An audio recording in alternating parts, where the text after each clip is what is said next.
Chez Coffea Lover, on vient tester la Philips Baristina et dans cette vidéo, on va vous dire ce qu'on en pense honnêtement.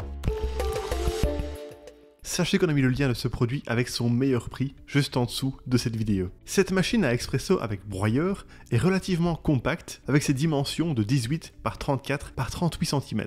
Elle intègre un réservoir à eau de 1,2 litre à l'arrière et un réservoir à grains de 170 grammes sur le dessus. Tous deux sont aisément accessibles. Sa grande particularité est qu'il faut faire coulisser le porte-filtre sur le côté droit. Ensuite, celui-ci revient automatiquement au-dessus de la tasse après avoir récolté la dose de café moulu nécessaire à la recette choisie. Pour placer et enlever le porte-filtre, nous avons dû maintenir la machine en place de l'autre main, ce qui n'est pas très pratique. Par contre, un bouton est prévu pour faciliter l'éjection de la mouture et le système fonctionne vraiment bien. En tout, la Baristina a 3 boutons. Le premier sert à préparer des espressos, le deuxième permet de booster l'intensité de votre café ou d'utiliser du café moulu, et le dernier prépare des cafés longo. Un support pour tasse avec égouttoir est disponible. Il est intéressant pour placer une petite tasse près de la sortie du café et éviter d'éclabousser la machine. Il est aussi amovible, ce qui nous a permis de mettre une grande tasse pour réaliser des longos. La Baristina est principalement faite de plastique qui aurait mérité d'être un peu plus solide selon nous. Nous pensons que la machine n'est pas suffisamment protégée dans sa boîte, ce qui peut provoquer des coûts dans le transport.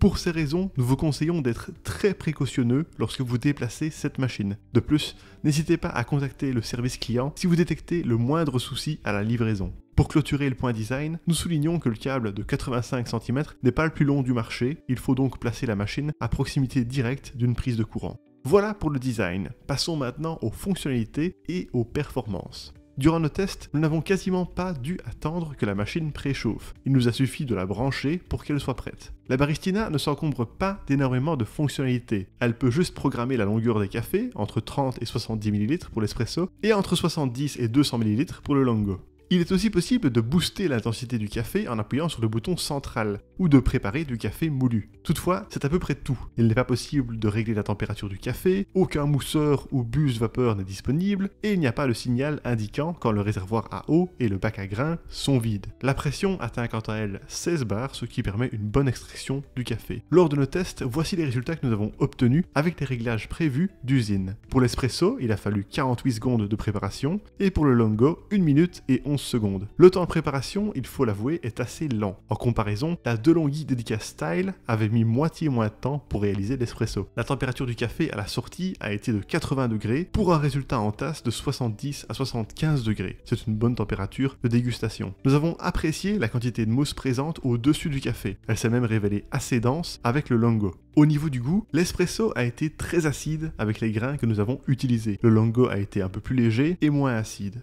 Enfin, notez que la Baristina se met directement en veille après chaque café, ce qui économise sa consommation électrique. Voilà pour les performances et les fonctionnalités. Maintenant, qu'en est-il de la facilité d'entretien ?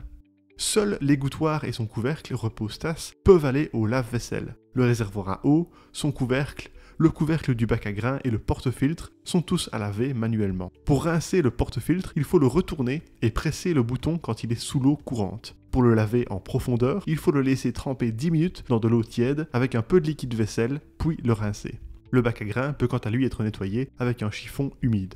Quand les deux boutons espresso et longo clignotent simultanément, il faut réaliser un détartrage. Le processus est assez long, mais pas compliqué. La marque conseille d'utiliser son détartrant spécifique, mais celui-ci n'est pas fourni à la livraison et son prix est élevé. Du coup, du simple vinaigre blanc ou de l'acide citrique font aussi l'affaire si vous voulez faire un peu d'économie. Enfin, nous avons terminé nos tests en mesurant le niveau sonore en fonctionnement. Le broyage des grains est extrêmement silencieux, ce qui nous a agréablement surpris. En émettant seulement 64 décibels à 50 cm, c'est le broyeur le plus silencieux que nous avons pu tester, même dans les machines à café à grains. La remise en place automatique du porte-filtre est aussi peu bruyante, avec 61 décibels, et la préparation du café n'a émis que 56 décibels. Ça en fait un modèle très intéressant si vous cherchez de la discrétion. Et voilà pour nos résultats de test. Alors pour résumer le tout, les points positifs de la Philips Baristina sont un préchauffage rapide, le broyage qui est intégré et silencieux, le fonctionnement totalement automatique, la fonction booster d'intensité qui est utile, le bon goût du café, la possibilité de programmer la longueur et le porte-filtre vidé sur simple pression d'un bouton. Quant au point négatif, le design qui semble manquer de solidité, le fait qu'elle ne prépare qu'un seul café à la fois, l'absence d'option pour faire mousser le lait, le temps de préparation qui est assez long, et le détartrant de la marque qui est coûteux et non fourni. Merci d'avoir regardé notre test. Pour rappel, vous trouverez le lien de ce produit avec son meilleur prix juste en dessous de la vidéo. Et si vous voulez voir nos futurs tests de machines à café, n'hésitez pas à vous abonner à notre chaîne.